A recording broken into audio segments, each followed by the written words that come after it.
Isikhumbuzo ke sakhe singenile izolo. Nalamhla ke saqhubeka isikhumbuzo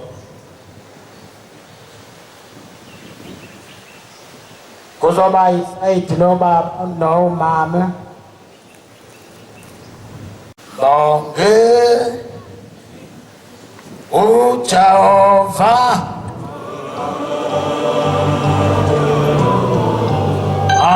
amphefumulo wami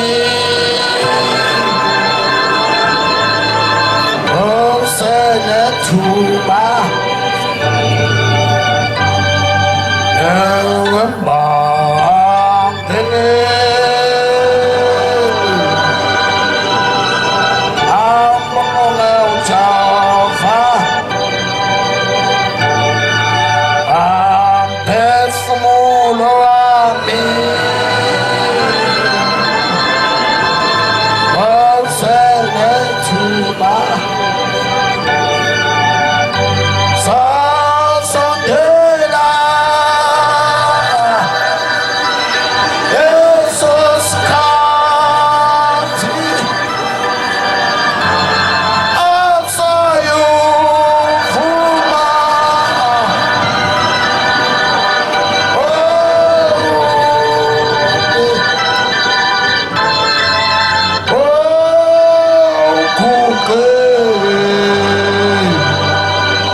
ngelinye ilanga inkosi uNkulunkulu embethe umzimba wesibili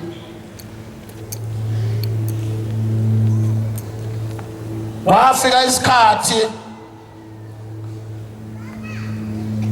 lapho khona kuqhamuka insizwa yakashozi ubaba kaMfundisi shozi baba omncane kaMfundisi uthi wahamba waya kuNkulunkulu inkosi ilanga lesikhuluma ngayo namhlanje ayibonga inkosi wayocela abantwana umakoti wakhe owaye engabathola abantwana uye wabe sehamba uNolezendiya usho njalo umfundisi maye ephethe inkonzo esixoxela uthi wabe sehamba uyise omncane ushozi uNolezendiya wathi inkosi kaniwe lapha ekhaya kodwa nginabo abantwana cela inkosi kuma ungipha abantwana wasethola leyo nkahla yesibusiso ukuthi wathi inkosi kubusiso waseyahamba ushozi lapha ekhaya siphila ngesibusiso ngayibonga inkosi lo uNkulunkulu esimkhonzayo mawufika ubika noma ucela lokho ukucelayo khona izwe lodwa amabili ukuthi inkosi kubusisa nobaba kaMfundisi ushozi wafika wathola leyo ndaba enjalo wathola lelo gama wathi inkosi kubusise wahamba ubaba ushozi wabuya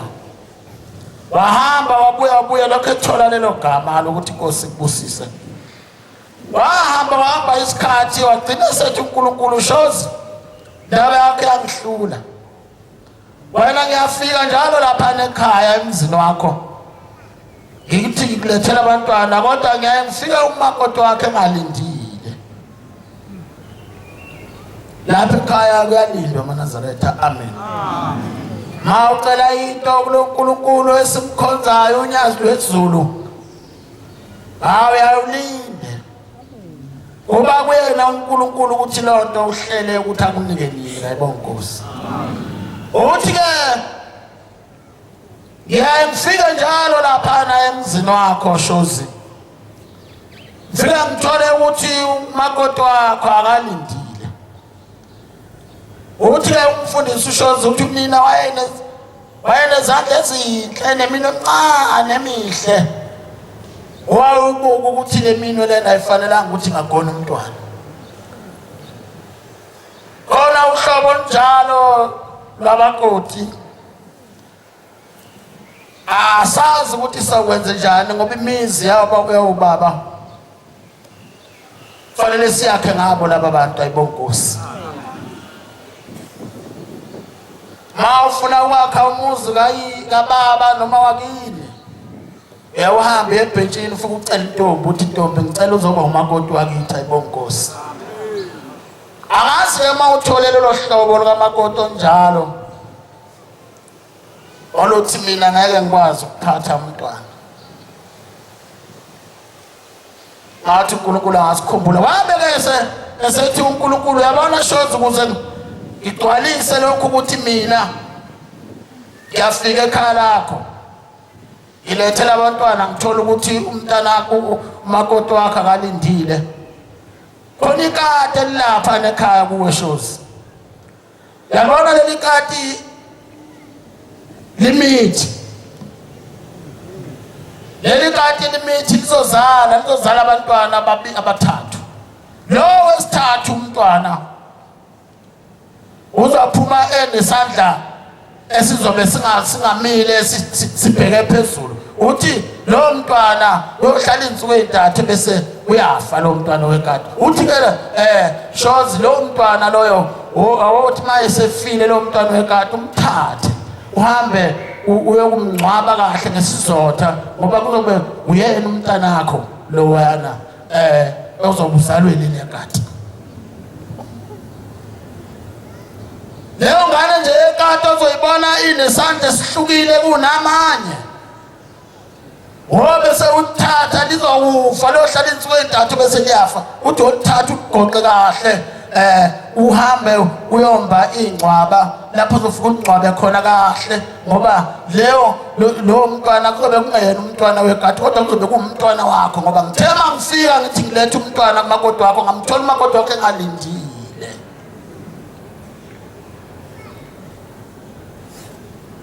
Sayifuna indlela ayobuya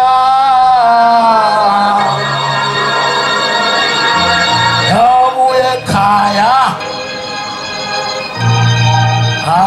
akuJehova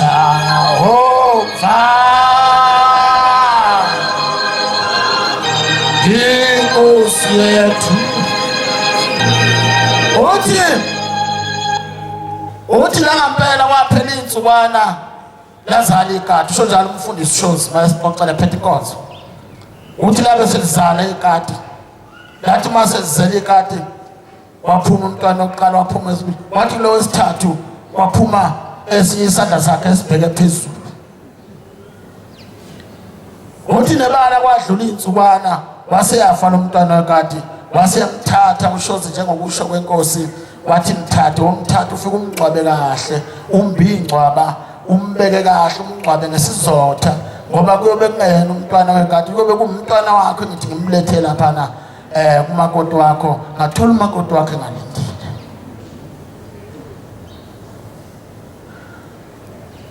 Indlela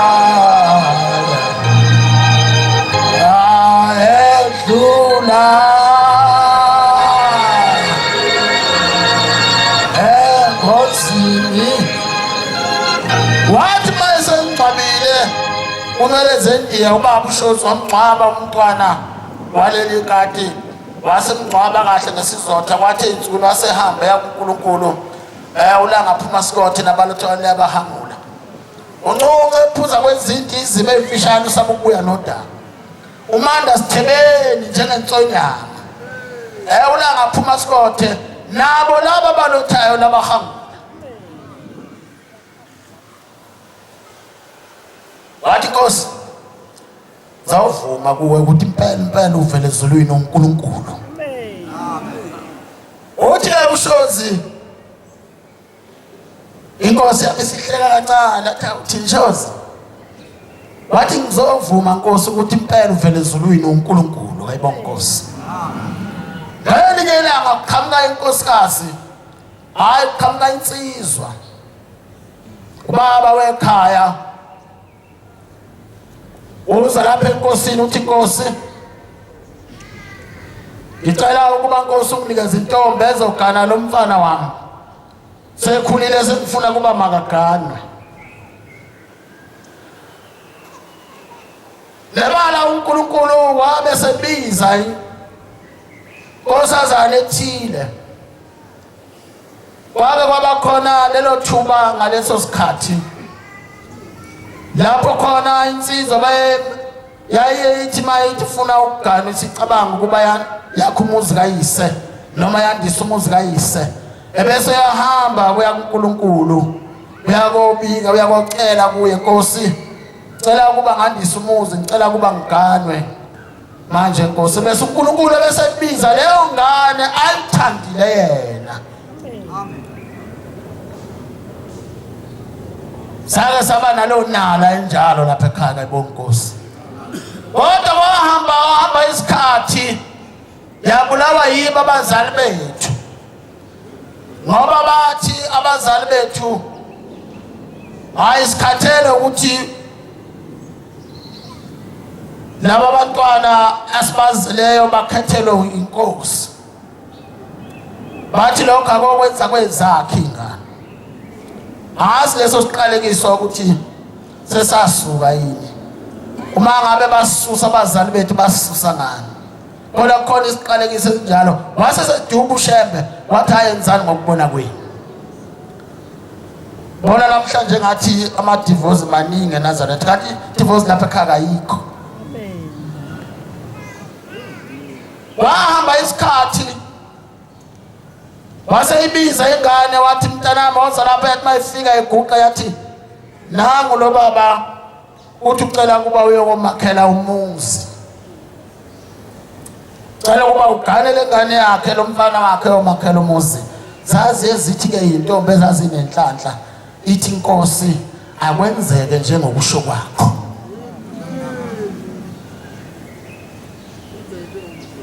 Wabe sekhipha inkomo litsizwa lena sengihlala phansi. Wabe sekhipha inkomo elobola eyilobolela isiyolobola leya ntombi ayinikezwe uNkulunkulu wathi uNkulunkulu mntanami hambe yokwakhela lensizwa umuzi. Zathi mangabe abazali bethu becomplaina bethi uShembe usikhethela intombi noma usikhethela abakoti abayeni akokwenza wathi ngiyadabuka. Wathi ngiyadabuka ngoba mina ngesikhathi ukufika lapha kimi uthi uzocela ukuba wavusa umuzi kayihlo ngiyaye ngibuka inhliziyo yale ntombi ukuthi izokwazi ukumelana nosizi lwakini. Ebese ngikhuluma nabazali bayo lo ntombi ukuthi mabavume ukuba ihambe yovusa lo wamuzi. Uthi ngiyadabuka ke mangabe nizokhuluma into enjalo kodwa ke enzani ngokubona kwenu. Hayi siyalobola lensizwa zawushaya sithe mase ziwushayile sekukuhle einsukwini wahamba isikhathi lensizwa yasiyagula umyeni walomakoti. Thema ngabe segula umakoti umyeni walensizwa waphathwa isifo sokuwa lesifo lesekuthiwa ama-fits. Waphathwa leso sifo sithema sisimphethe leso sifo njalo ehlala kancane sembona umakoti wakhe umyeni wakhe usesisaqalazela phansi usekhihliza amagwebu.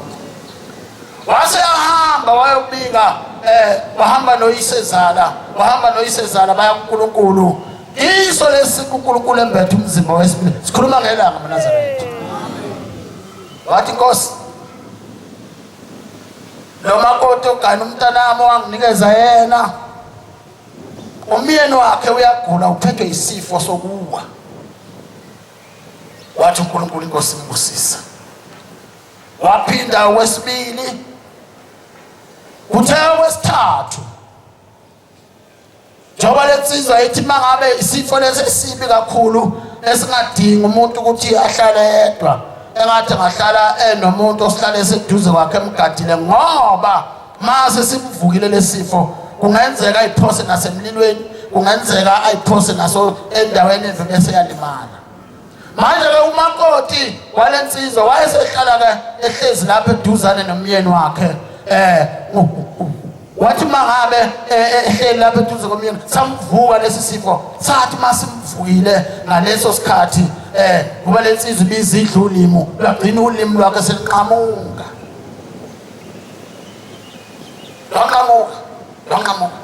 latikiza phansi lwathi juku lwahamba phansi ulimi yahamba futhi uyise walensizwa ehamba nomakoti wendodana yakhe bahamba kancane baya kuNkulunkulu bathi beyongena ngaphakathi bathi baba wethu osezulwini angibheke ongithande ungasibheki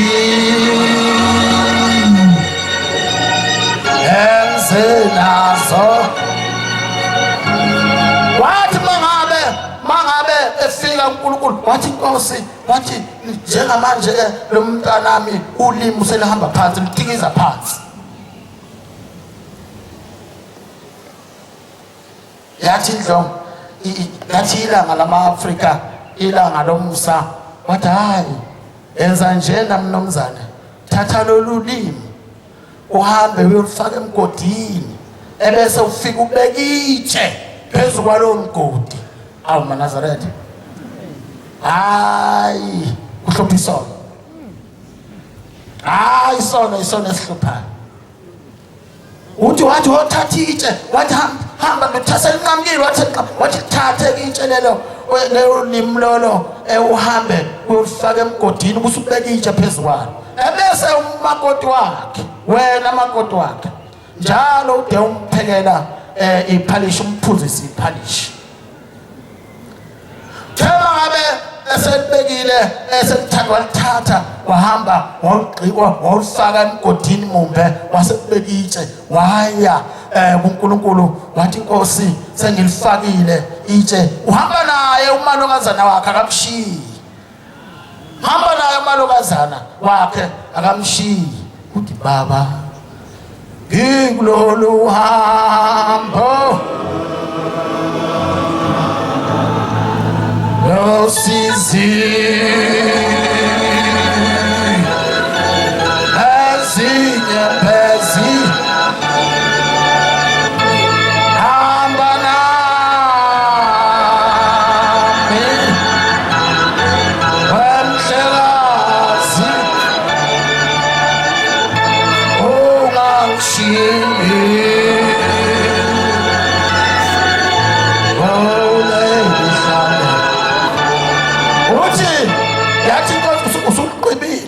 Wathi sengiligqibile. Wathi lelelake wena makoti wakhe ode njalo ekuseni umphuzisa iphalishi. Uthi nebala umakoti wa njalo ekuseni emphuzisa iphalishi. Uthi ngelanga lesibili lesithathu uthi wathi enganakile mayethu yamkhamisisa umthela iphalishi umphuzisa leli idokwe. Uthi wabona lapha ezansi kuqhamuka into esane encane. Yeza lento ikhulu usuku nosuku. Utheko lesithathu kwakubonakala ukuthi ulimi lolu liyakhula, lwagcina lukhula lwaba ulimi olupheleleyo kayibonga Nkosi. Uthe uNkulunkulu lolo lidala ulimi hamba ulithatha ufake emgodini, mina ngizomnikeza ulimi olusha. Wabe sephila lensizwa yakwazi ukukhuluma, yakwazi ukwenza yonke into hey maNazaretha, hayi maNazaretha, osayibusisile kuswile.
Babe belunga bezilungisa bakhulume ngeNkosi ilanga kuphela. Amen.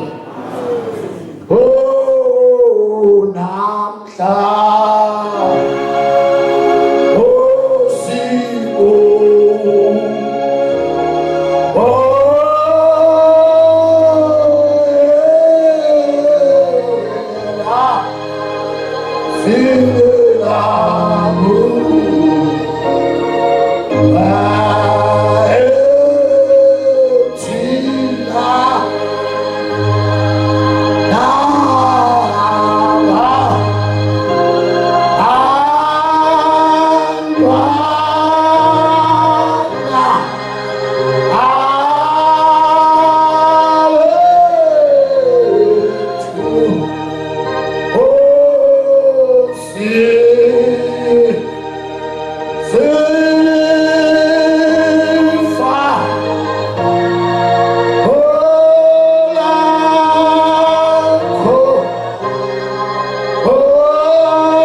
ngikhulume ngendaba eyenziwa inkosi Langa eyenza ubaba kamfundisi uShozi uNwele Zendiya.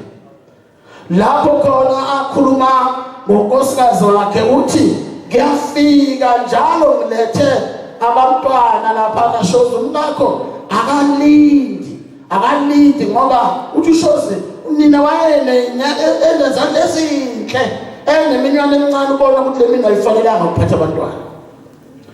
Uthi ubaba uShozi wathi uShembe hayi wena umkakho uthi akafuni bantwana yena. Buthi akafuni bantwana yena afune ngane yena ezolokhu imngcolisa la. Leyo umsebenzi enjalo kufanele laba bantu abasha bakunothe phansi lokho. Bazi ukuthi lo msebenzi le ndaba engayizwe sonke iyayenziwa inkosi la. Njengalena nje sengihlala phansi. Uthi enye ingane intandane ikhuliswa umkhokheli. Maye ikhulisa umkhokheli waye ithathe kungeyaka makhelwane yafelwa ngabazali bayo mase behambile abazali bayo umkhokheli ngoba enomoya kaShembe waseyithathwe igona wayikhulisa lengane thema isisesigabeni sokuthi manje singaganwa ingakholwa injalo kodwa ihlala lapha nomkhokheli. Mase kushaya isikhathi sokuthi igane seyiya kumkhokheli ngifisa manje na ukwakha umuzi wakithi ngivuse ikwethu ngoba umuzi wakethu sasakhela phana wabhubha abazali wabhubha yonke manje ngikhuliswa uwe. Wase uthatha umkhokheli wayenkosini la. Funa uku-underline lo. Wamthatha umkhokheli wamisa enkosini la. Mayefika enkosini la uthi Nkosi lo mntwana intandane kayinabani ngikhulisile njengoba isinganje. Manje ithi seyifuna ukuthi yakhe umuzi kayise seyifuna manje ukugana.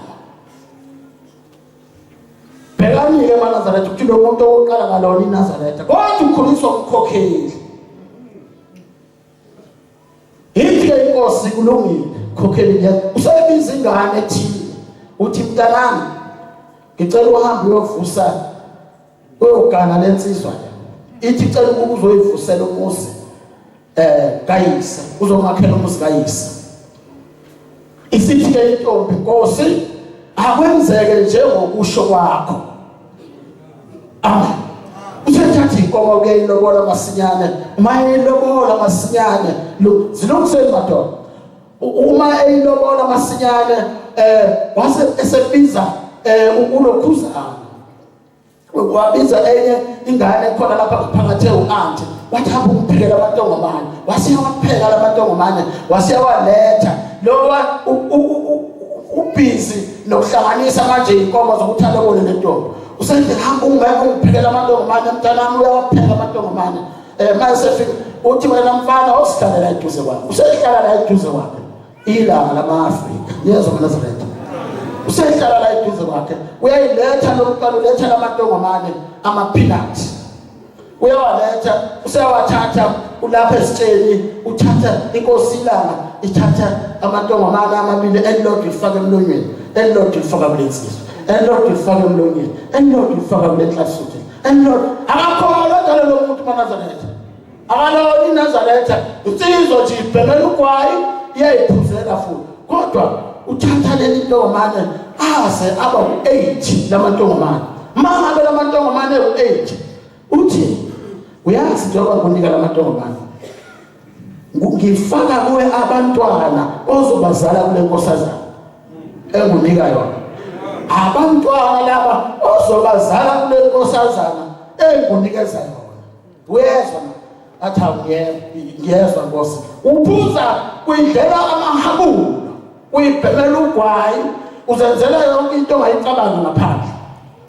Mase unikile lamantongomane uthi kule ntombi ekunikeza yona uzozala kuyo abantwana abawu-8. Niyazwa eNazaretha.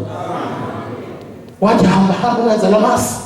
Wahamba wamenzela amasi wamnika wadla wasifaka wathi wamkhangeza wafaka emlonyeni waphinda wamkhangeza wafaka yasisukuma kancane asisukumancane yathi mayihamba inkosi langa kuzamazama umhlaba.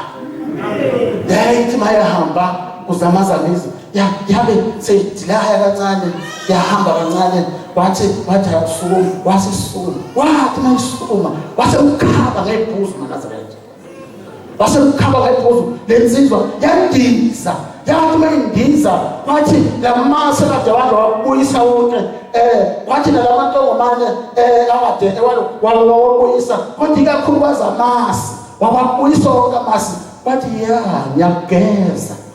ngiyageza ngithi wena ngigeza ngikhipha leli iphunga likagwayi notshwala ngoba lo muntu engikunikeza yena ngizokunikeza umuntu oyingcwele. Awukwazi wena ukuthi wena njengoba kuyisidla ngulube ngizokunikeza umuntu oyingcwele ngithi akabe umakoti wakho nawe ube indoda kuye ngoba lo muntu engikunikeza yena uyingcwele wena ukhona njengoba ke ngukhaba lebhuzu wandiza wabuyisa wona wathi ke ngikhipha ugwayi lo ngaphakathi kuwe ngikhipha utshwala lokuphuzayo ukuze uthi uyohlangana nalowo muntu ube sekungcwele.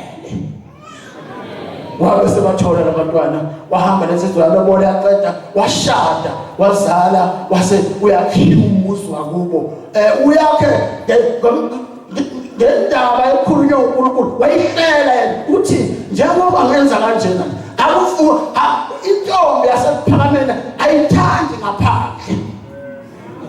Intombi yalapha eNazaretha ayithandi umuntu odla ingulube ayithandi umuntu ayiqoma umuntu obhema ugwayi. Kodwa ngithe ezulwini ngiyakwenza ngoba lapha ezulwini ngiphikiswa umuntu lapha emhlabeni ngiphikiswa umuntu uma sengithe kwenzeka lokho engisuke ngikusho. Manje ngiyageza-ke ukuthi wena yithi ngabe wena ushada le ntombi ube sewungcwele nawe kanye nayo wabe sebangcwele maNazaretha nyezwa Nkosi ayiseselikuzwile. Uhlala phela inkukhu uthi cha hayi Nkosi akayili kusho uMathulu uthi bengisho ngoba lapha yakhona ekhaya ezulwini kayidliwe inkukhu. Ngiyaxolisa ngakhuluma kabe esontweni. Lapha Nkosi yakhona angangena umuntu odla inkukhu kusho Nkosi la ngisho kuMathunjwa uhlalaphi igama lakhe impunga zakithi ubisi udlala nenkukhu siyasonta thina udlala nenkukhu asho ke Mama Khehla 221 ihlabelelo zamaNazaretha konke lokho wena kuleli izulu esiyakulona la kude ndolwane konke lokho wena ubani ngiqinisile uyayidla ukuhlala inkukhu Mathunjwa cha Nkosi akayidli bengisho ngoba umuntu odla inkukhu akangena ezulwini. Impunga zakithi ziyangigqolozela zimkhiphela amehlo abomvu ubisi udlala nenkukhu thina siyasonta ngapha udlala nenkukhu 221 ihlabelelo Nkosi ayibusise ukuphakama kwenhlangano baba umshumayela asikhongozele isibusiso ngiyeza Nkosi mina ngedwa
Lord.